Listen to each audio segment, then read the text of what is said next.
الحمد لله نحمده ونستعينه ونستغفره ونؤمن به ونتوكل عليه ونعوذ بالله من شرور أنفسنا ومن سيئات أعمالنا من يهده الله فلا مضل له ومن يضلله فلا هادي له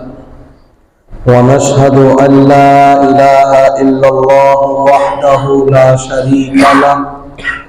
ونشهد أن سيدنا ومولانا محمدا عبده ورسوله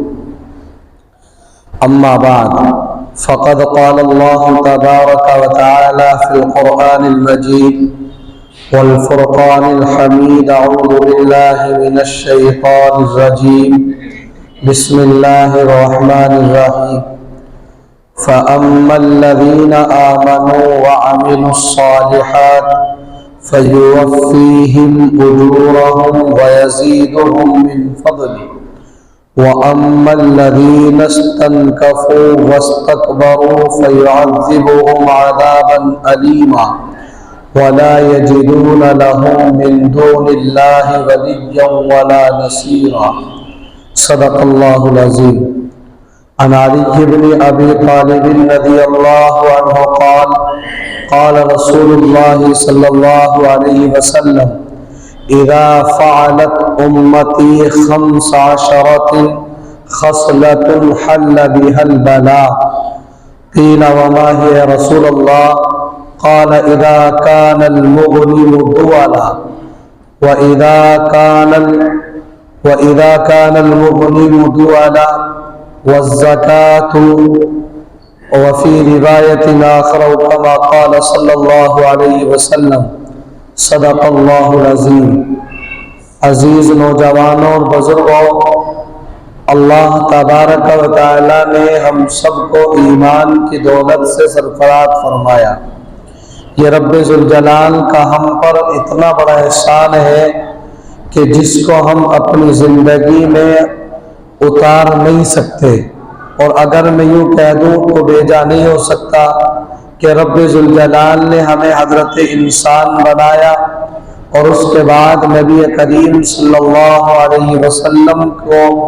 ہمارے لیے نبی بنا کر مبعوث فرمایا، جس کو رب ذوالجلال نے خود قرآن مقدس میں احسان جتلایا اور بارہا اس چیز کی تاکید فرمائی۔ میں نے قرآن کی ایک آیت کریمہ پڑھی جس کے اندر رب ذوالجلال نے پیغام دیا، ایمان والوں کو مخاطب کیا اور پیغام ذکر فرمایا۔ اللہ ارشاد فرماتے ہیں فَأَمَّا الَّذِينَ آمَنُوا وَعَمِلُوا الصَّالِحَاتِ فَيُوَفِّيهِمْ أُجُورَهُمْ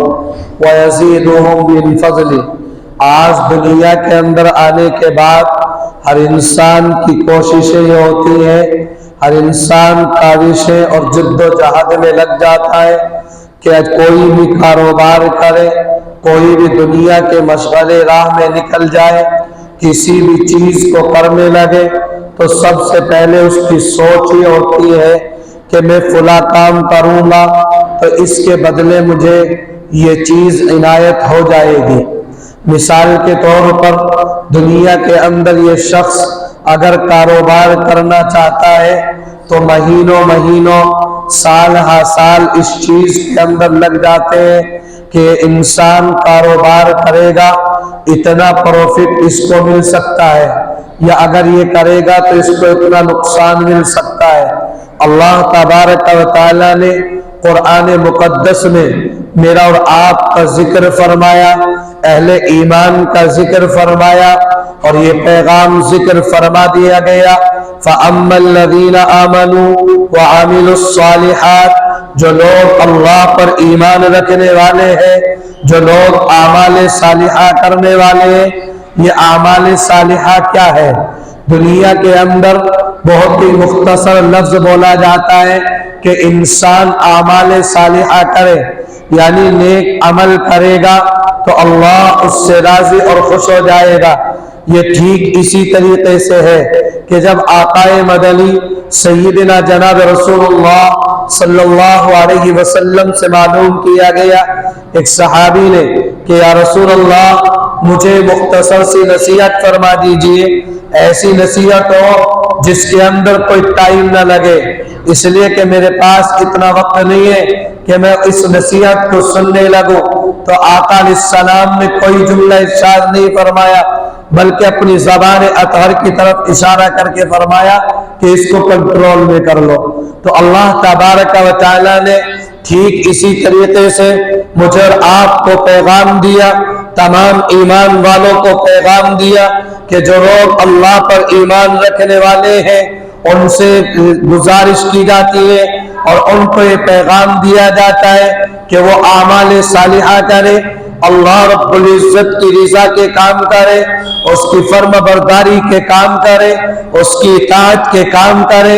اس کو راضی کرنے کے کام کرے۔ اسی لیے اللہ رب العزت نے فرمایا کہ جو لوگ اللہ پر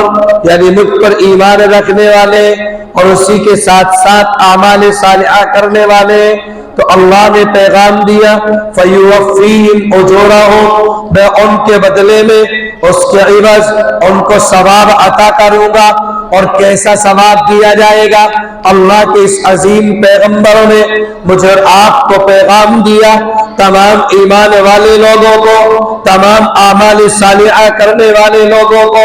اللہ کا یہ عظیم پیغمبر یہ پیغام دیتا ہوا نظر آتا ہے کہ جو لوگ اللہ پر اور اعمال صالحہ کرنے والے ہیں، جو جماعت اللہ کی پیروی کرنے والی ہے، اللہ کو راضی کرنے میں اپنی زندگی کو صرف کرنے والی ہے، تو آقا مدنی نے ارشاد فرما دیا کل قیامت کا میدان ہوگا، ہر انسان یا ربی نفسی نفسی پکار رہا ہوگا، ہر انسان کہہ رہا ہوگا یا اے میرے پروردگار عالم مجھے بچا لے۔ لیکن یہ لوگ ہوں گے جو اللہ پر ایمان رکھنے والے، اللہ پر بھروسہ کرنے والے اور اسی کی مرضی کے مطابق دنیا کے اندر اپنی زندگی کو گزارنے والے، دنیا کے اندر رہ کر اپنے مال و متاع کو اسی کی رضا کے لیے خرچ کرنے والے، اپنی جانوں کا نذرانہ اللہ کی رضا کے لیے دینے والے، اللہ کی اطاعت کے لیے اپنے آپ کو میدانوں میں نکالنے والے،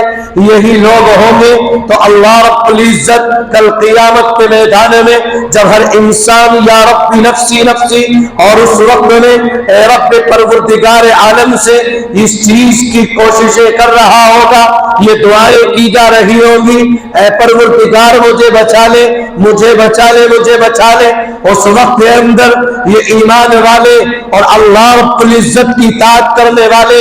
یہ اپنے آرام گاہوں کے اندر اور مسحریوں پر تکیہ لگا کر کے بیٹھے ہوئے ہوں گے۔ اللہ رب العزت کے یہاں نہ ان کو کوئی خوف ہوگا، نہ کوئی غمگین ہوں گے۔ اسی لیے اللہ رب العزت نے قرآن کی دوسری آیت کریمہ میں ذکر فرمایا کہ جو لوگ میرے سے ڈرنے والے ہیں، میری اطاعت کرنے والے ہیں، میری فرما برداری کرنے والے ہیں، میری رضا کے کام کرنے والے ہیں، اللہ رب العزت نے پیغام دیا وَلَا خَوْفٌ عَلَيْهِمْ وَلَا هُمْ يَحْزَنُونَ، کل قیامت کے میدان میں ان کے سروں کے اوپر اور ان کے چہروں کے اوپر تو دیکھے گا نہ وہ کسی خوف میں مبتلا ہوں گے نہ وہ کسی غم میں مبتلا ہوں گے۔ اسی لیے اللہ رب العزت نے کہا فَيُوَفِّيهِمْ أُجُورَهُمْ، وہ لوگ جو میری اطاعت کرنے والے ہیں کل قیامت کے میدان میں دیکھیں گے کہ ہم ان کو کس طریقے سے بدلہ عطا کریں گے۔ اور اسی کے ساتھ ساتھ میرا اور آپ کا رب کیا فرماتا ہے؟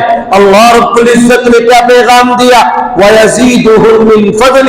اور جو وہ کریں گے اس کا بدلہ تو ہم دیں گے ہی، بطور ہم بونس اور بطور ہم ان کو اپنے فضل سے مزید ان کے ساتھ میں حسن سلوکی کا معاملہ کریں گے اور ان کے اجر و ثواب میں ہم بڑھوتری عطا کریں گے۔ ایک طرف یہ لوگ ہوں گے اور دوسری طرف اللہ رب العزت نے اسی آیت کریمہ میں پیغام دیا وَأَمَّا الَّذِينَ اسْتَنْكَفُوا وَاسْتَكْبَرُوا، جو لوگ اللہ رب العزت کے نافرمان ہوں گے اور اپنے آپ کو مغرور کرنے والے ہوں گے، ان کے دلوں کے اندر تکبر ہوگا، بڑائی ہوگا، اللہ رب العزت نے کہا فَيُعَذِّبُهُمْ عَذَابًا أَلِيمًا، ہم نے ان کے لیے دردناک عذاب تیار کر رکھا ہے۔ یاد رکھو میرے بھائیوں، نوجوانوں اور بزرگوں، آج دنیا کی یہ لپٹیں اور دنیا کی یہ سکون کو ختم کرنے والی اور دنیا کی یہ تمام آسائشیں، یہ دنیا کے اندر اگر کوئی انسان آپ کے حوالے ہو جائے کتنی پریشانیوں کے اندر مبتلا ہوتا ہے۔ ایک بڑے اللہ والے اور بڑے بزرگ ہیں، رات کے وقت میں رات کی اندھیری ہے اور ایک لڑکی بیابان جنگل کے اندر آ گئی ہے، ان اللہ والوں کے گھر پر پہنچتی ہے، کہتی ہے میں آپ کے یہاں پر قیام کرنا چاہتی ہوں، تنے تنہا لڑکی ہے، اگر آج کا معاشرے کا نوجوان ہوتا، اگر آج ہم میں سے کوئی ہوتا تو اس کے ساتھ میں بدسلوکی کا معاملہ کیا جاتا، لیکن یہ اللہ والے ہیں، اللہ سے ڈرنے والے، اللہ کی خشیت رکھنے والے، اللہ کا خوف کرنے والے اور اللہ کو راضی رکھنے والے ہیں۔ یہ اللہ والے کہتے ہیں کیا ماجرا ہے کہ تو اس وقت میں میرے گھر میں آ گئی؟ یہ نوجوان لڑکی اور یہ نوجوان بچی کہتی ہے میں راستے کے اندر سفر کر رہی تھی، مجھے کوئی سیف جگہ نہیں ملی، میں آپ کے گھر میں آ گئی ہوں۔ یہ اللہ والے اس کو آنے کی اجازت دیتے ہیں اور اس کو اپنے گھر پر ٹھہرنے اور قیام کرنے کی اجازت دیتے ہیں۔ یہ رات کا وقت اور رات کی تنہائیوں کا وقت دونوں کے بیچ میں گزر رہا ہے، ایک طرف وہ لڑکی لیٹی ہوئی ہے، دوسری طرف یہ اللہ والے لیٹے ہوئے ہیں۔ یہ ان کے دل کے اندر شیطانی وساوس آتے ہیں، شیطانی خیالات آتے ہیں، نفس جو ہے ابھر کر کے سامنے آتا ہے، لیکن یہ اللہ والے، اللہ رب العزت کی اطاعت رکھنے والے، اللہ رب العزت کو راضی رکھنے والے، اللہ کی خشیت ان کے دل کے اندر ہے، اللہ کا ڈر ہے، اللہ کا خوف ہے، اللہ رب العزت کی ہر وقت میں اطاعت کرنے والی جماعت میں سے ہے۔ یہ رات میں اٹھتے ہیں اور اس وقت میں جو لکڑیوں کا گٹھر رکھا ہوا ہے اس میں سے چند لکڑیاں نکالتے، کسی طریقے سے ان میں آگ لگاتے اور ان آگ کو لگانے کے بعد اپنے ہاتھ کو اس کے آگ کے حوالے کرتے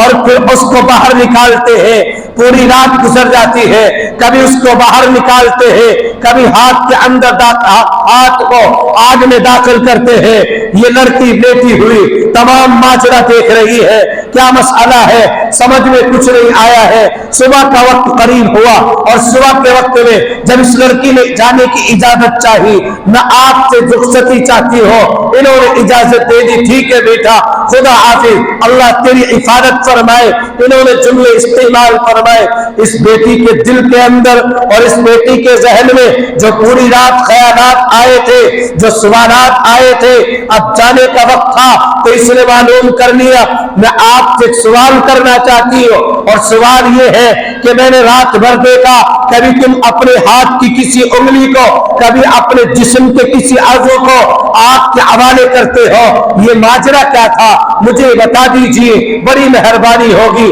وہ اللہ والے کہتے بیٹا یہ نہ پوچھ کہ میں نے کس طریقے سے رات گزاری ہے، وہ معاملہ یہ تھا کہ تو حسین و جمیل تھی، بڑی خوبصورت ہے، میرے ذہن کے اندر یہ بات کھڑ کر گئی کہ تو بڑی حسین و جمیل ہے، اکیلی ہے، لیکن میں تیری مجبوری کا فائدہ اٹھا سکتا ہوں، لیکن میں دوسری طرف اللہ کا خوف آ گیا، اللہ کی خشیت آ گئی، اور جہنم کا وعدہ جو اللہ رب العزت نے کر رکھا ہے میرے ذہن کے اندر وہ آ گیا، دردناک عذاب کو جو اللہ رب العزت نے ایمان والوں کو بالخصوص مخاطب کر کے، انسانوں کو مخاطب کر کے پیغام دیا ہے، میرے ذہن کے اندر یہ آ گیا، تو میں نے یہ دیکھا کہ اس آگ سے بعد میں نمٹ لینا جو دنیا کی آگ ہے، بس اس کو اپنے حوالے کر کے دیکھتا ہوں، میں اس کے حوالے ہو کے دیکھتا ہوں، اگر میں اس کو برداشت کر گیا دیا تو پھر میں دنیا کے اندر تجھ سے اپنی شرارتوں میں تجھ سے ساجھا کر سکتا ہوں،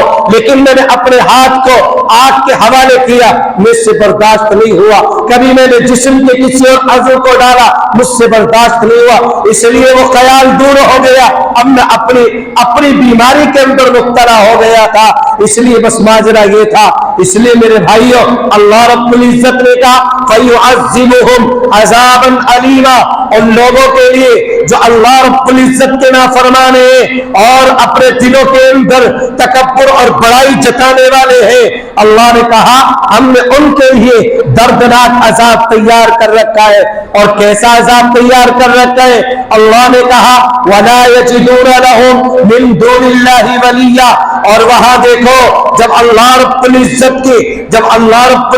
کے علاوہ کوئی آپ کو ولی نہیں ملے گا، کوئی آپ کا حمایتی نہیں ملے گا، کوئی آپ کو مددگار نہیں ملے گا، کوئی آپ کو نصرت کرنے والا نہیں ملے گا، کون ہوگا وہاں حمایتی؟ صرف اور صرف اللہ کی ذات ہوگی، اور کوئی نہیں ہوگا جو ہمیں اس عذاب سے نجات دے سکے، اس عذاب سے بچا سکے۔ اسی لیے اللہ نے کہا دنیا کے اندر رہ کر ایمان رکھو مجھ پر اور اعمال صالحہ کرو تو پھر میں تمہارے لیے وَيَزِيدُهُم مِّن فَضْلِي، جس طریقے کا عمل کرو گے اس سے بڑھ کر کے بونس کے طور پر بھی میں تمہیں وہ تمام چیزیں عطا کرتا رہوں گا۔ میں نے حدیث پاک پڑھی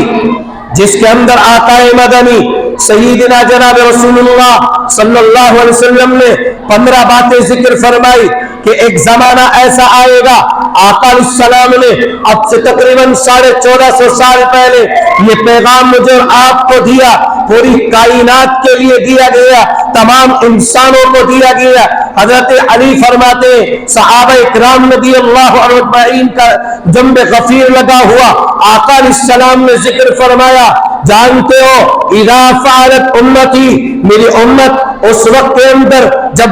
جو ہے جس کے اوپر مصیبتیں پہ در پہ آئیں گی، آقا نے ارشاد فرمایا اس طریقے سے جیسے کہ تم تسبیح لیتے ہو اور تسبیح ٹوٹ جائے اور یہ دانے بکھر کر کے تمہارے ایک ایک کر کے تمام کے تمام دانے باہر نکل کر کے آ جائے۔ آقا نے ذکر فرمایا اذا فعلت امتی 15 خصلۃ، جب میری امت میں 15 خصلتیں آ جائیں گی تو آقا نے ذکر فرمایا حل بہل بلا، میری امت کے اوپر مصیبتیں پہ در پہ آنے لگیں گی۔ آج غور و فکر کریں، آقا نے ذکر فرمایا اذا کان المغنم دوالا، یہ لوگ جب جہاد کرنے والے لوگ اور اللہ رب العزت کی رضا رکھنے والے اور اپنے آپ کو قربان نہ کرنے والے، جب ان کو مال غنیمت مل جائے تو اس مال غنیمت کو یہ چھپا کر کے اپنا مال سمجھنے لگیں گے۔ یہ ایک عذاب ہوگا اور یہ انسان اس چیز کے اندر مبتلا اور ملوث ہوتا چلا جائے گا۔ آقا علیہ السلام نے ذکر فرمایا کہ جب یہ انسان اس چیز کے اندر مبتلا ہونے لگے تو سمجھ لینا ایک خسرت دنیا کے اندر پیدا ہو چکی ہے۔ پھر آقا نے ذکر فرمایا اسی طریقے سے جو لوگ زکوٰۃ کو ادا کرنے والے، جب زکوٰۃ کو ادا کرنے والے لوگ اپنے اوپر جزیہ اور ٹیکس سمجھنے لگے اور اپنے مال کی بڑھوتری کے لیے زکوٰۃ ادا نہ کرے، غریبوں کا حق نہ دے، مالداری کے متمنی ہو جائے اور غریب اور زیادہ غریب ہونے لگے تو پھر آقا علیہ السلام نے یہی 15 باتیں ذکر فرماتے اگلا جملہ ارشاد فرما دیا کہ دنیا کے اندر رہ کر یہ تمام لوگ جو اللہ رب العزت کی رضا کے اور نافرمانی کے کام کرنے والے، اللہ کی ناراضگی کے کام کرنے والے ہیں، جب ان کے اور معاشرے کے اندر تو دیکھنے لگے کہ لوگ اپنی بیویوں کی بات زیادہ ماننے لگے اور پھر آقا نے ذکر فرمایا کہ اپنی ماؤں کو کم ترجیح دیا جانے لگے اور پھر اسی طریقے سے آقا علیہ السلام نے ذکر فرمایا یہ ایک دنیا کے اندر رہنے والا ایک مسلمان نوجوان اپنے دوستوں کے ساتھ وفا اور جفا کا معاملہ کرنے لگے اور اپنے باپ کے ساتھ بے وفائی کرنے لگے تو پھر آقا نے ذکر فرمایا کہ اس دن کا انتظار کرو کہ تمہارے چہروں کو مس کر دیا جائے، تمہارے چہروں کو بدل دیا جائے یا تمہیں زمین کے نیچے دھسا دیا جائے۔ آقا نے 15 باتیں ذکر فرمائی، ان میں سے چند پیغام دے کر کے اپنی بات کو ختم کرتا ہوں۔ سب سے پہلے ذکر فرمایا کہ جہاد کرنے والے لوگ، مال غنیمت رکھنے والے، جب وہ اپنے آپ کو محسوس کرنے لگے کہ یہ مال میرا ہے، اس کے اندر میرا حصہ ہے، اور پھر زکوٰۃ ادا کرنے والے جو زکوٰۃ نہیں دیتے ہیں اور زکوٰۃ کو اپنے اوپر تاوان سمجھتے ہیں، بوجھ سمجھتے، بار سمجھتے ہیں کہ زکوٰۃ یہ غریبوں کا حق جو اللہ نے ہمارے مال میں دیا ہے اس کو ادا نہیں کرتے ہیں۔ اور اسی طریقے سے وہ نوجوان جو اپنے ماؤں کے ساتھ میں بدسلوکی کرتے ہیں، اپنے باپ کے ساتھ میں بدسلوکی کرتے ہیں، اپنی بیوی کے ساتھ میں ماں کے سامنے بیوی کو ترجیح دیا جاتا ہے، اور اپنے دوستوں کے سامنے بیٹا اپنے دوستوں کو ترجیح دیتا ہے، پھر آقا نے ذکر فرمایا اس دن کا انتظار کرو جب تمہارے چہروں کو مسخ کر دیا جائے یا تمہیں زمین کے نیچے دھسا دیا جائے۔ اسی لیے میں نے قرآن کی آیت کریمہ پڑھی، میرے بھائی، اللہ رب العزت نے جو پیغام دیا وَلَا يَجِدُونَ لَهُم مِّن دُونِ اللَّهِ وَلِيًّا،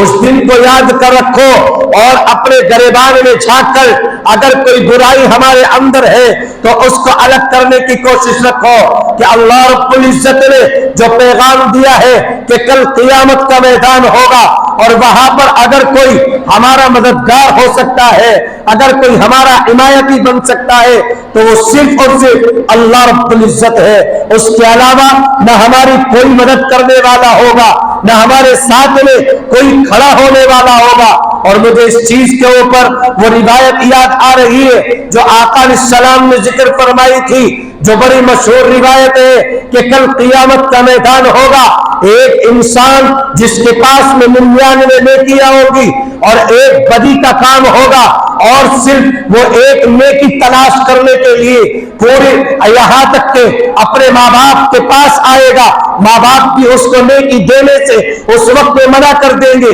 یہ دوست دنیا کے اندر رہ کر جن کے لیے اپنے باپ کو چھوڑ دیتا تھا، جن کی وجہ سے اپنی ماں سے لڑتا تھا، جن کی وجہ سے اپنے بھائی بہن کو کچھ نہیں سمجھتا تھا، جن کی وجہ سے دنیا کے ہر لوگوں سے لڑتا جھگڑتا پھرتا تھا، جب ان دوستوں کے پاس جائے گا ایک نیکی کا سوال ہے تو یہی دوست آپ کو ٹھکراتے ہوئے نظر آئیں گے، اور دنیا کے ہر شخص کے پاس آپ چلے جائیں گے لیکن وہاں پر نیکی دینے والا آپ کو کوئی نہیں ملے گا، اس لیے کہ وہاں صرف اور صرف نیکی کا پلڑا ہوگا اور تمام کے تمام پلڑے بالکل بند رکھ دیے جائیں گے۔ اس لیے میرے ذہن کے اندر یہ بات آتی ہے، یقیناً رب ذوالجلال نے کہا وَلَا يَجِدُونَ لَهُم مِّن دُونِ اللَّهِ وَلِيًّا، جہاں پر اللہ رب العزت آپ کے حمایتی ہوں گے اور اس کے علاوہ کوئی آپ کی مدد کرنے والا نہیں ہوگا۔ اس لیے دنیا کے اندر جو اللہ نے ہمیں موقع دیا ہے اس موقع کو غنیمت سمجھے، اور جو موقع اللہ رب العزت نے ہمیں اپنی اطاعت کا دیا ہے اس کی اطاعت کرنے کی کوشش کرے، اس کی فرما برداری کرنے کی کوشش کرے اور اس کو راضی کرنے کی کوشش کرے۔ اللہ رب العزت مجھے بھی آپ کو بھی کہنے سننے سے زیادہ عمل کی توفیق عطا فرما دے۔ یہ 4-5 باتیں میں نے اس وقت میں 15 باتوں میں سے ذکر کی ہے، انشاءاللہ آئندہ جمعے میں اسی اگلے باتوں پر گفتگو ہوگی۔ اللہ رب العزت مجھے بھی آپ کو بھی کہنے سننے سے زیادہ عمل کی توفیق عطا کر دے۔ وآخر دعوانا ان الحمد للہ رب العالمین۔